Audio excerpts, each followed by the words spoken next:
This story begins by showing off the prestigious Sunyang Group worth trillions, with investments in almost everything you can think of. Hyunwoo, the story's protagonist, was a worthless country boy who somehow made it into the Sunyang Group, and his family celebrated him for conquering the genes of failure. He was assigned to the future strategic planning headquarters, but it was just a scam because he was essentially role-playing John Wick for the company. In all this, Hyunwoo maintained the grind to better his life until his position changed, and he became widely recognized, even by the royal family of Sunyang. 13 years later, Hyunwoo knew the dirtiest secrets of the Sunyang Group and finally earned their trust after so long. They went as far as entrusting 7 billion won of their secret funds into his personal account.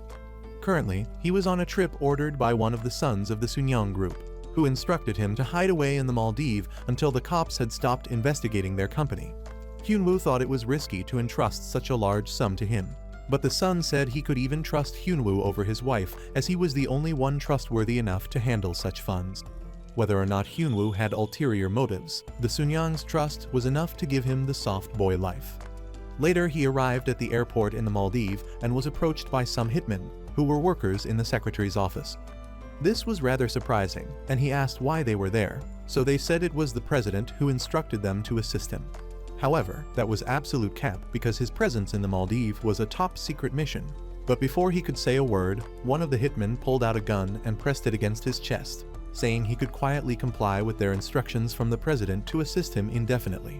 It was at that moment that Woo realized that 13 years of loyalty and slaving for that corporate job was all a scam.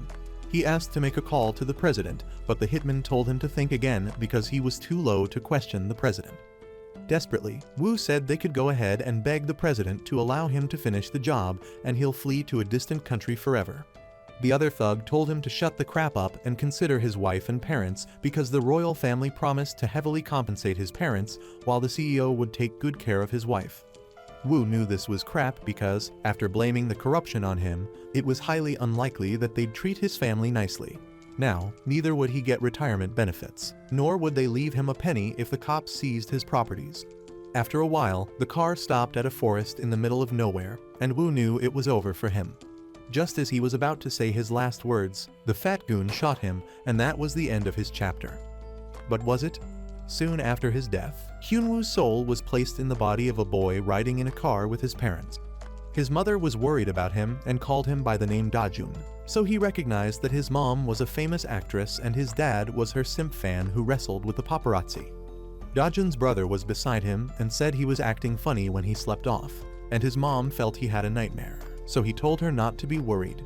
She was relieved but rather shy that her little one suddenly started acting mature, but Hyunwoo understood exactly how she felt. The present time was 30 years before his death and 3 months since he reincarnated as the youngest son to one of Sunyang's heirs, and it was the youngest of the heirs who ordered his murder in the Maldives. When he was working for the Sunyang Group, Hyunwoo had never met with his current family because they were too worthless to hang out with the Sunyangs. This was blamed on their marriage, and the founder of Sunyang was furious that his son settled for the hawk to a girl but couldn't stop the marriage because she was pregnant already. While the other sons of the Sunyang Group fought like dogs for more shares in the company, Hyunwoo's parents abstained from the drama and watched from afar, so they earned his respect. Interrupting his thoughts, the car stopped at a giant mansion with enough space to house a continent, which was owned by the founder of the Sunyang Group, Yang Cheol. But after his death, the chairman Naman and Yunkin took over, and when Hyunwoo first got a job there, he was forced to weed the garden. Presently, they were visiting to celebrate Yang Cheol's birthday, but as soon as they walked in, people stared menacingly at them and started gossiping about them, with the family ignoring their existence. They walked into the house where Dajun's aunts and uncles sat waiting for their father, even though everyone just wanted the old man to kick the bucket so they'd grab their share of his money. One of the ugly dolls suddenly started yelling at them for arriving so late, but Dajun recognized the old hag's face from his past life. As his father apologized to her, Dajun suddenly remembered where he'd seen her. She was apparently a wasted cougar whose destiny was chasing young men and getting STDs even at 70, but her bad temperament had been the same for ages. The memories made Dajun snicker, and she got mad at him for laughing in such a serious situation. However, he said he didn't laugh, and she called him out for lying to her. Her brother told her to calm down, but she insisted that Dajun was lying to her. Suddenly, Yang Cheol showed up and asked who was silly enough to disturb the peace of his house. so both parties became silent on the spot, with fear gripping every member of that household. This man had such an aura that even his kids were scared as heck, obviously because if they messed up, they could go from trust fund babies to poor dudes like you. But for Dojun, this was the very first time he would encounter his grandfather, because he never met him in his past life as Hyunwoo. Dojun's parents bowed and greeted the old man, while Dojun's brother hid behind, following the stigma surrounding his birth. Dojun couldn't care less though, at the start, but he got into a staring competition with the old man and soon almost peed his pants. However, his grandpa suddenly referred to him with fondness, asking why he never visited more often. The old man even said he had a present for Dojun, and obviously this made his children jealous and wary of the boy, much so that his parents were shocked. Later, Yongchul blew on his birthday candles and was wished a happy birthday by his family, including those who wanted him to die already.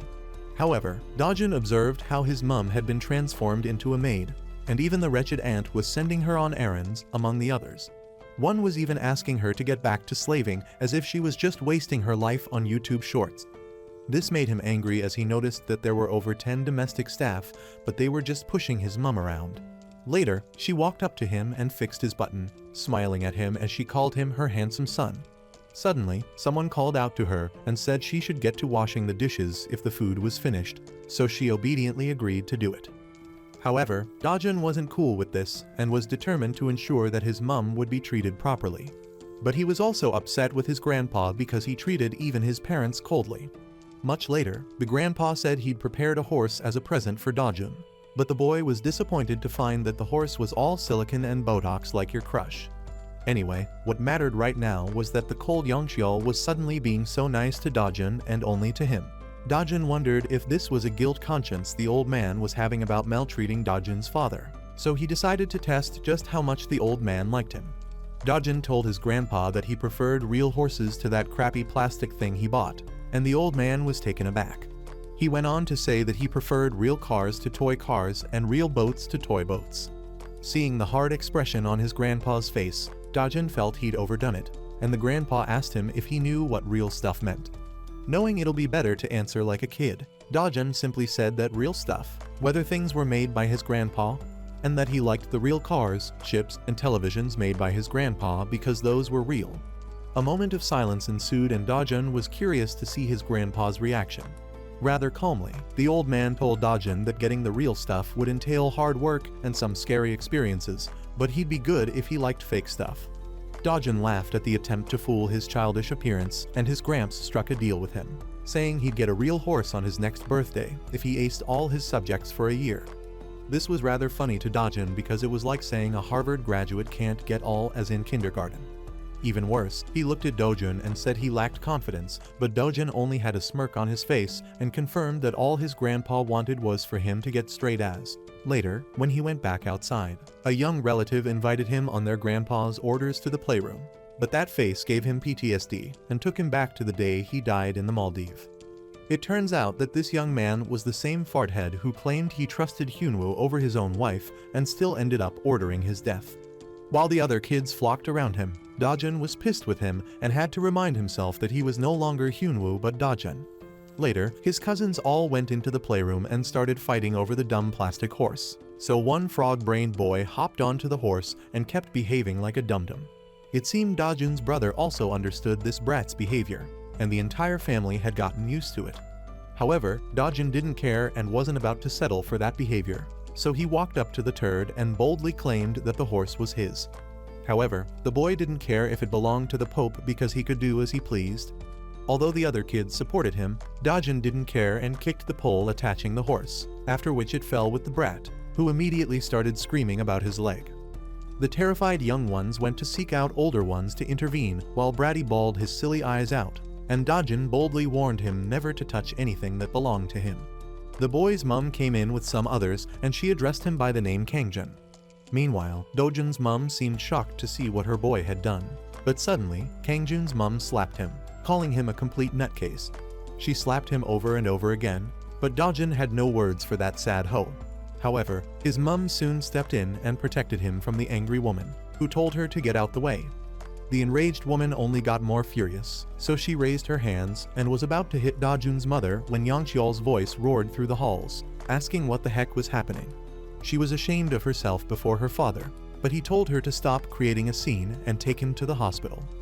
He then stared hard at Dajun and his mum, instructing everyone to leave him and Dajun alone. When the mum left, Dajun's grandpa asked if he really did that, and he said yes, so he got reprimanded for doing something so dangerous.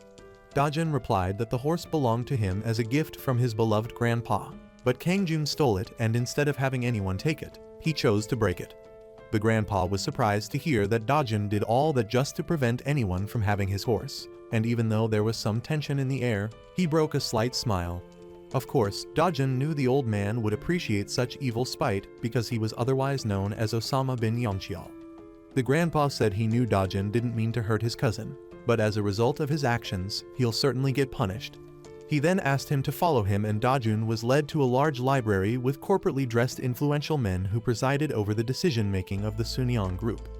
Apparently, in Hyunwoo's lifetime of slaving for this forsaken family, this was the very first time he was granted the opportunity to see Yangcheol's library. At the library, Dajun was punished to kneel while the meeting was going on. He observed that one of his older cousins, Youngjun, was present at such a prestigious meeting at his age, which means he could be the successor.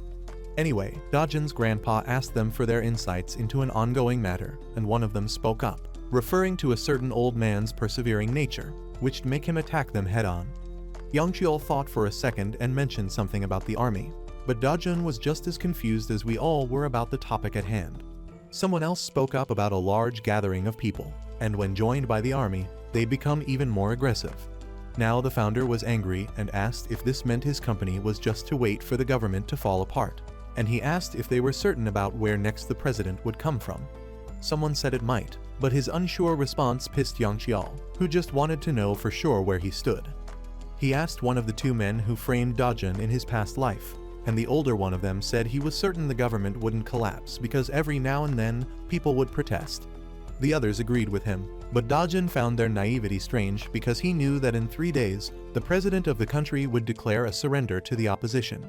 It was also rather disappointing that they weren't discussing management strategies to cope with change, which was probably why Yangcheol got fed up and permitted them to leave. Next, he told Dajun to get up, and the boy struggled to walk straight. But his grandpa surprisingly was proud of him because he could withstand pain that much without fidgeting. But little did he know that Dajun had iron knees like Megan Thee Stallion. He asked why it seemed Dajun had changed so much, but the boy shared that he was tired of tolerating stuff and had just been doing it because his mom and dad were being careful with the others. Now, he'd had enough of the crap treatment and simply won't take it anymore. He was about to add a few tears for the Netflix effect, but before he knew it, his grandpa knelt to hug him. Dajun decided to give him another shock and said he should befriend all 3 of them. The shocked man withdrew and asked what he meant by that, and Dajun referred him back to his discussion with the board members. He continued by saying that since the president was the strongest party, it wouldn't hurt to befriend all 3 parties since either of them could become president. At that point, Dojun had taken his grandpa through all the stages of evolution, but he soon broke out a smile and agreed that it was better to have friends. Then he burst out laughing satisfactorily. After, he asked Dajun to play outside and call Youngjun, but as Dajun left with a look of accomplishment, the old man had a concerned look eye on his face. Soon after, Yangcheol called his secretary to be nice to all 3 presidential candidates and tell each of them that he wishes for a better situation in the country. On his own, he was proud of Dojun's profound wisdom despite his age. By just then, his grandson, Youngjun, came in. The old man said he noticed how quiet the young man was, even though it was obvious he had thoughts of his own, so he was asking for his opinion, not as a chairman but as his grandfather. Nervously, Youngjun shared his irrelevant thoughts on who he felt was more likely to become the next president, so his grandpa said he'd certainly have to trust that person chosen by his grandson. But the boy suddenly started fidgeting and sweating like he was asked to prove that the earth is flat. This somewhat irritated his grandpa, who immediately remembered how confident Dajun looked when he was presenting his suggestions. He quickly dismissed Youngjun, and as he reclined back in his chair, he wished that Dojun didn't have to be the youngest of them. Also, Youngjun sadly turned to leave in embarrassment, and Dajun had a mischievous smirk on his face. Later, as they drove back, Dajun's father shared that his father offered to invest more in educating Dajun and his brother, but he cautioned Dojun for his wrongdoing earlier. Dojun apologized, and he shared that their grandma also said he'd send them tutors. Dojin's older brother, Sangjun, wasn't particularly excited about having tutors, but Dojin had no reaction, even though he was certainly not in need of any tutor. However, it was the chairman's instructions, so he agreed to take lessons. Sangjun leaned closer to Dojin to tell him that he did a good thing, making that brat Kangjun cry. The next scene started with an official press conference delivered by the country's president, and Dojin wondered how his grandpa would react to the new situation. But surprisingly, when he returned from school, he learned that his grandfather was waiting for him. Inside, Dojin's mom was sharing that she's never wanted any of his company's shares, and Dojin's father felt the same way. This somewhat displeased him, and he scowled at her. But she humbly explained that she understood his request for her to assist Dojin in the company's work.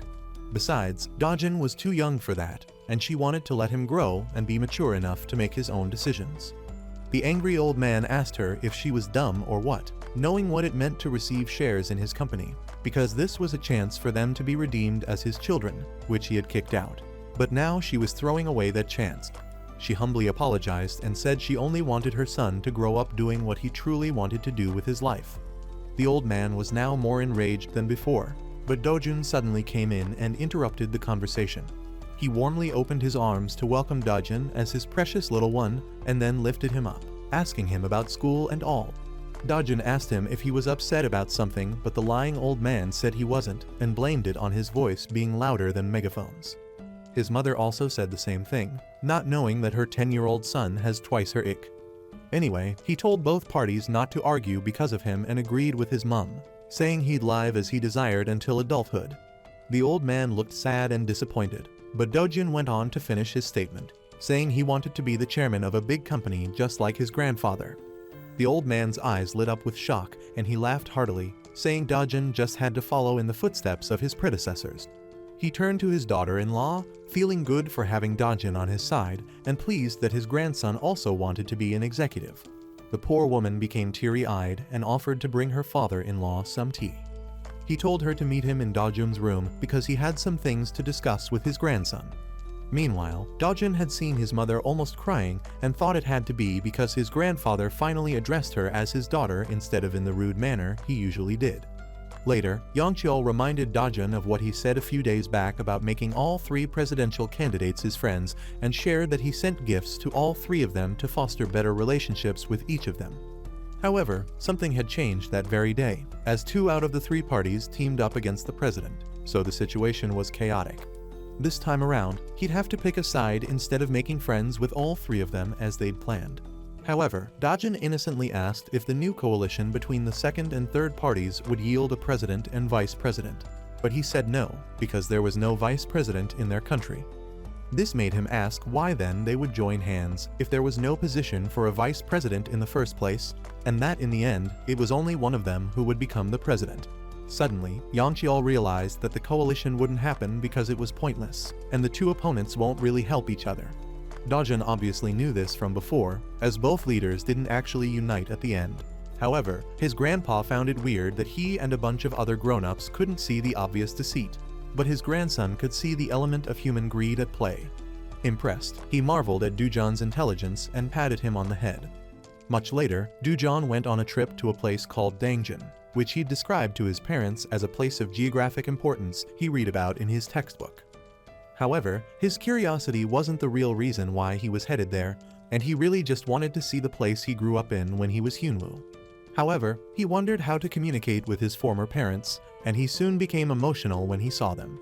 Hyunwoo's mother stepped out and asked what was wrong, but she wordlessly stared at her, so his father asked what was up. They thought he was lost, but he explained that he came to find a friend named Hyunwoo. However, they both claimed there was no kid who went by such a name, and they could ask a certain Hyunji if there was any classmate going by the name. Dujon was confused, so they explained that Hyunji was their daughter. Hearing this suddenly made sense to Dujon because there was no one who went by the name Hyunwoo because he didn't exist in this world. Days later, the presidential election results were out, and it turns out that everything panned out exactly as Dojin had advised his grandpa, who felt lucky that he actually listened to the boy, whose ideas had ultimately saved his company. Dojin on his own also recognized that the current happenings were just as they happened during his past life, but that didn't mean he could let his guard down. After all, he just confirmed that Hyunwoo's body doesn't exist in this world. so many other things about the future could be different too. In fact, the first change he noticed was that the chairman of Sunyang had grown to like him in his lifetime. Unfortunately, since the future could change, it means Dajun's secret superpower might be meaningless. Anyway, before 20, he hoped to find a company that'll swallow up the Sunyang group, because only 10 years from now, Dajun's grandfather would be withering away on his hospital bed, waiting for an inevitable death. Before then, Dajun planned to move as many shares of the company to his father's possession so that they can compete against his godfather, Youngie. Most importantly, Dojun would have to prevent his own death in a car accident before his 20th birthday.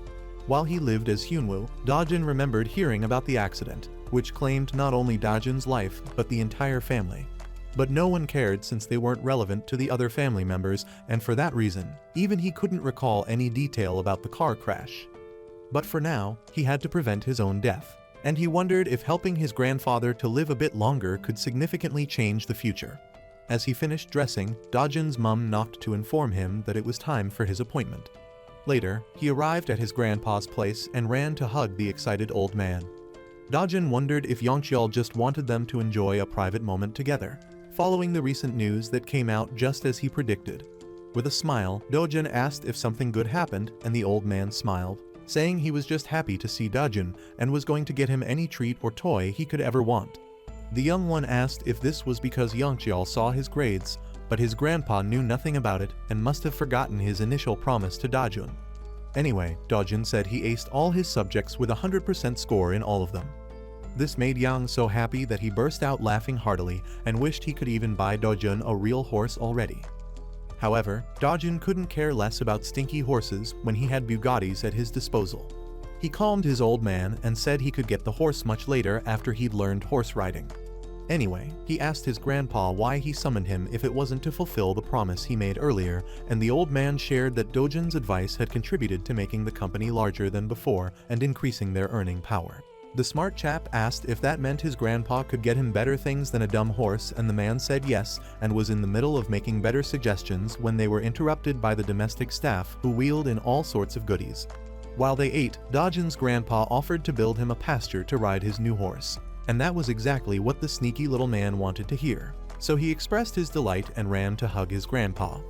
Things were going according to plan for Dojun, so he asked for the possible location of the pasture, and the grandpa mentioned some dumb place that Dojun didn't dig.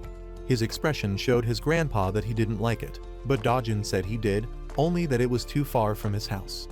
The old man called him a picky little one, but he said they had no pastures down south.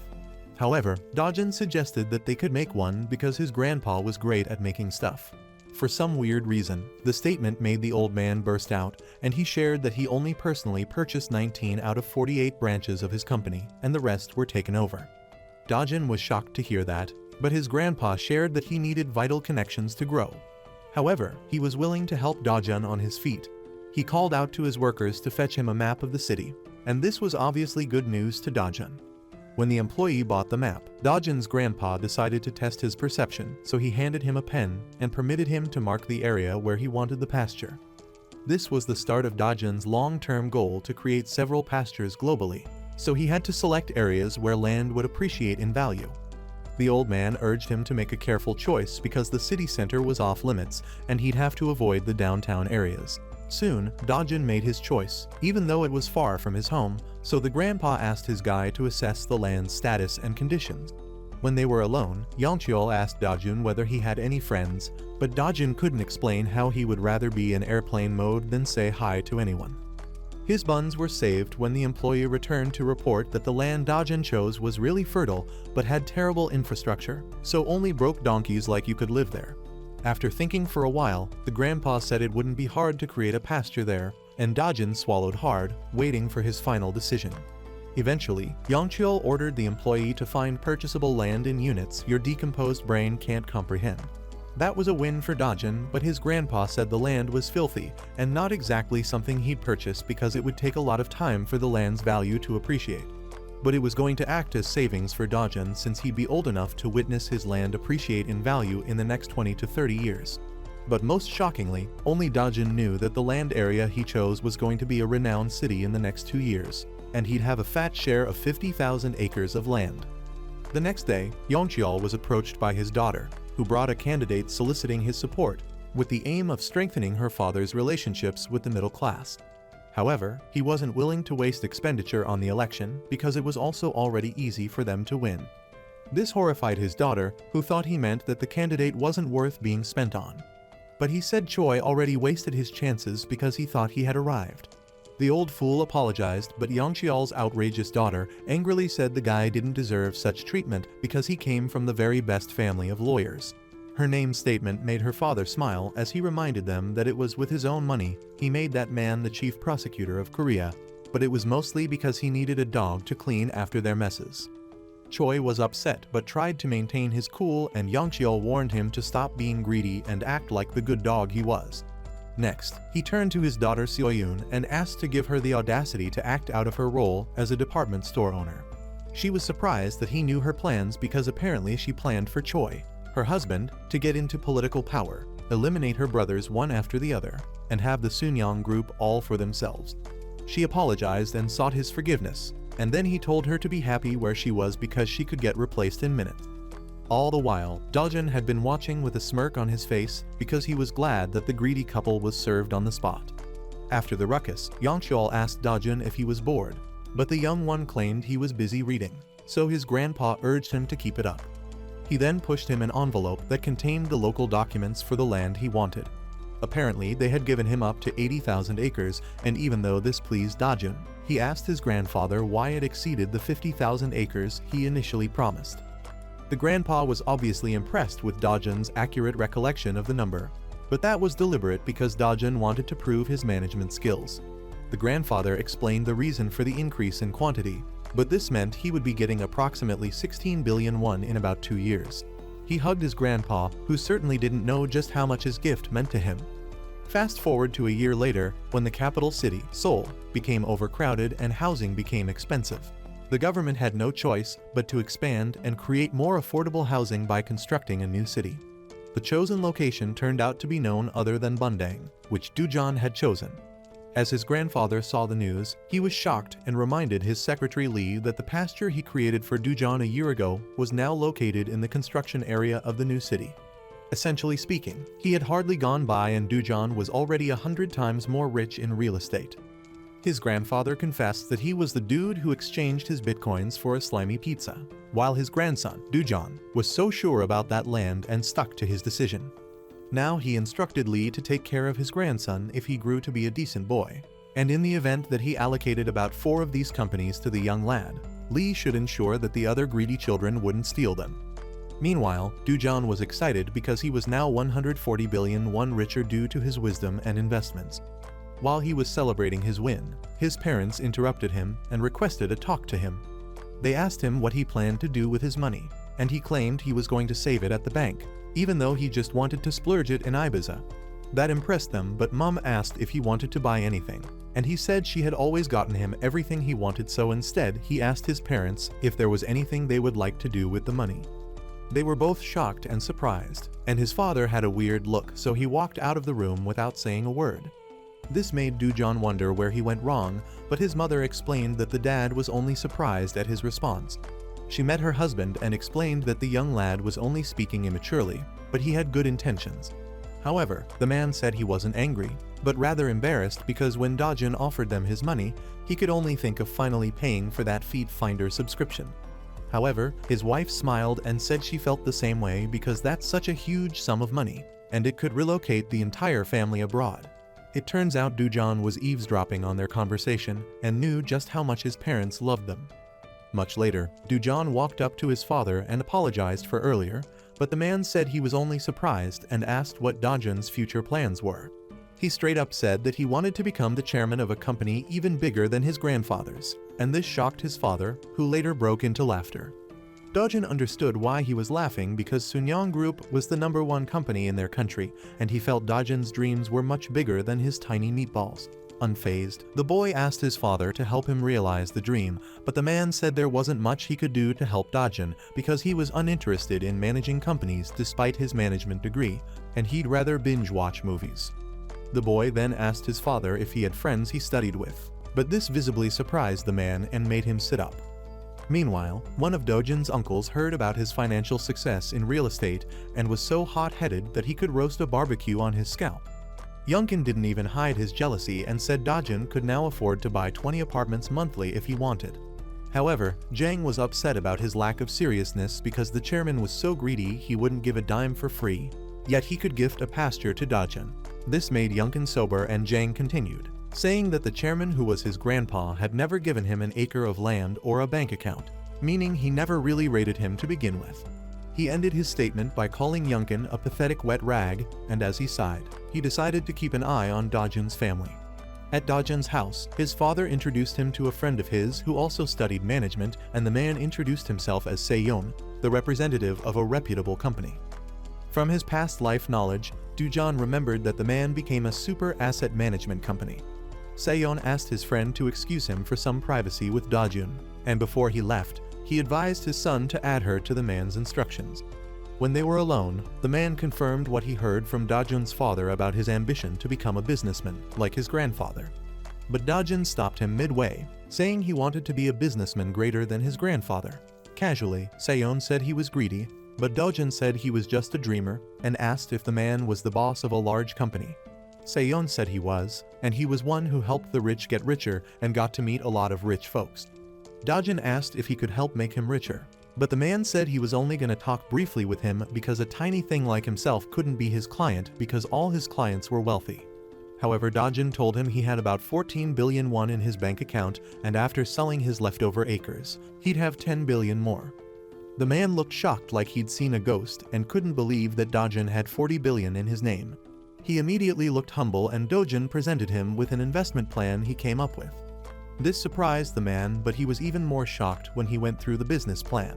He even started sweating because it was way out of Dojun's league to think like that, and he confessed that even university students wouldn't be that excellent. However, Dojun boasted that university students weren't as fortunate as himself, and neither did they have dreams as big as his own. Besides, he stayed beside his grandfather, learning and understanding more about business from him.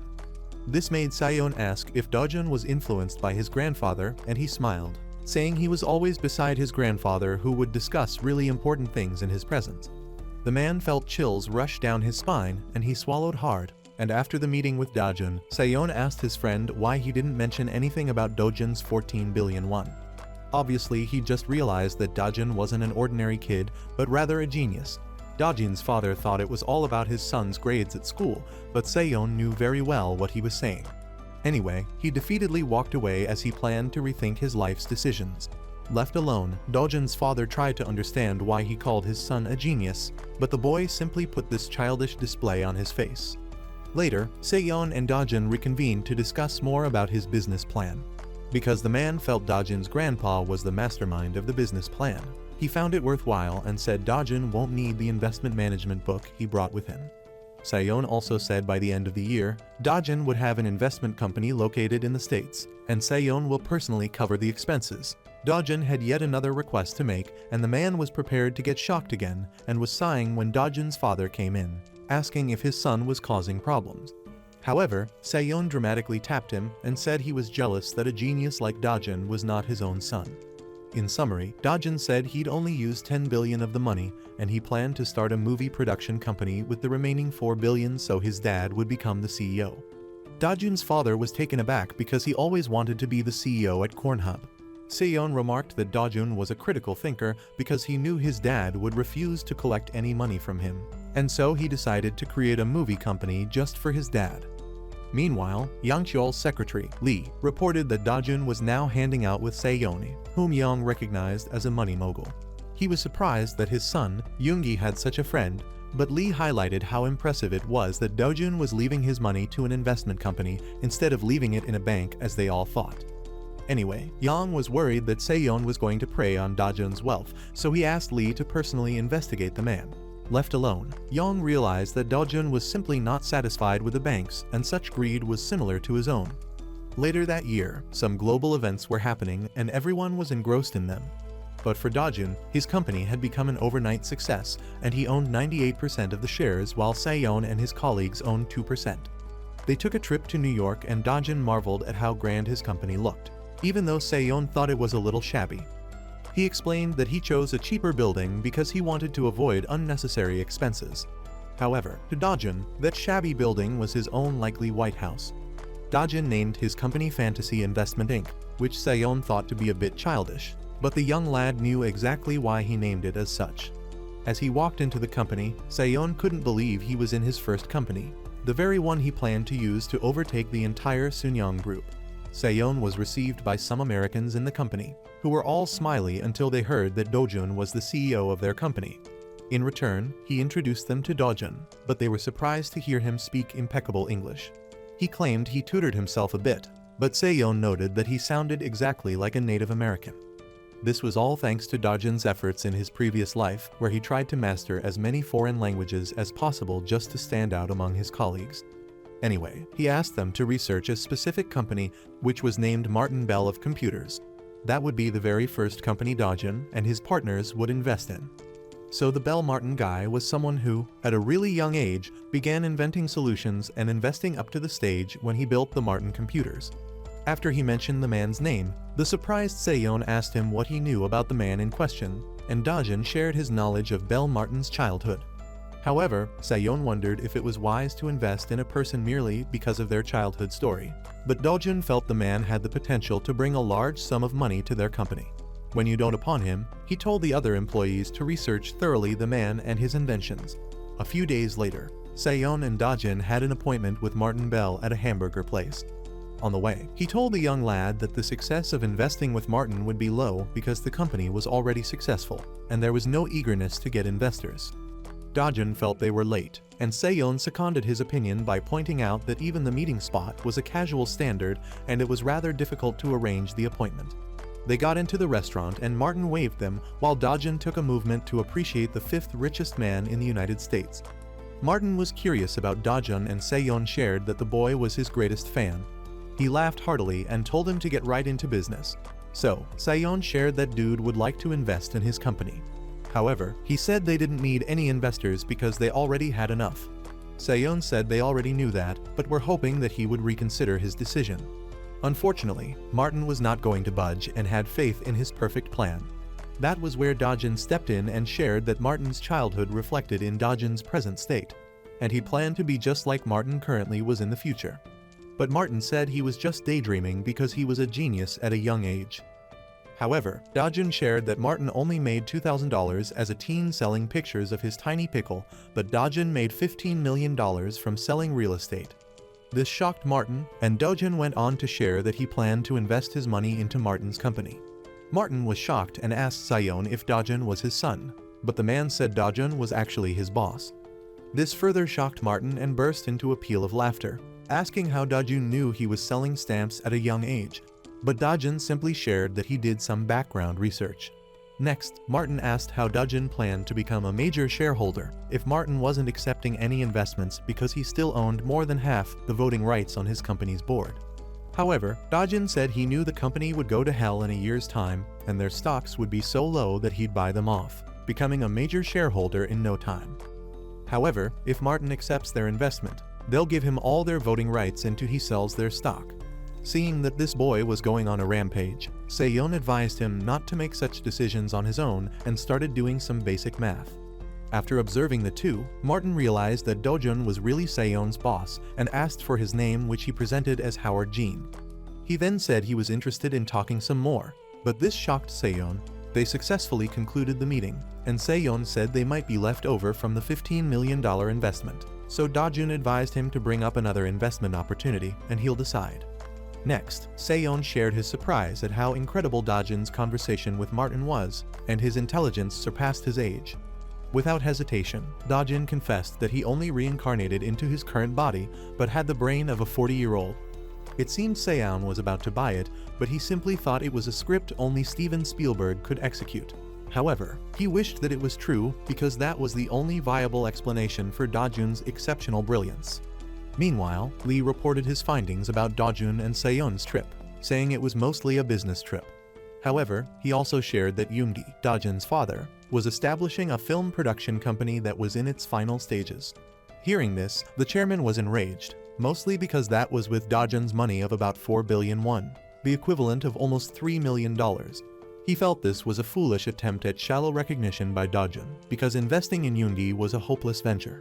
However, Lee felt this might be a successful move, but the old man said Yoongi was just an unemployed potato couch who had no business knowledge. Still, Lee had his hopes on the fact that even one successful movie would be everything. Back at Dojun's house, Seyeon shared that they had left over $6 million from the investment with Martin Computers, and they could invest the rest in Microsoft. But Seyeon knew little about computers and heard it was dangerous to invest in Bill Gates because his ex-wife would have his assets. After explaining some gibberish and stuff, Dojun still wasn't sure of what to do, so he asked Seyeon for his opinion. He said he had a good feeling about Microsoft, and Dojun agreed to go with it. He also told him to sell the rest of his land to run the company in New York. Besides, they could use half of the proceeds and save the other half. After the meeting, Dojun thought to himself and realized he had no definite knowledge of the future and depended on newspapers. He wasn't certain which companies started worth investing in, but he was sure that for the next 30 years, his best bet was investing in Hollywood. The next day, Seyeon brought some investment books regarding the movie industry. Dojun found out that he missed out on an opportunity to invest in a movie, but after minutes of learning more about it, Seyeon felt it would be a terrible idea to invest in it.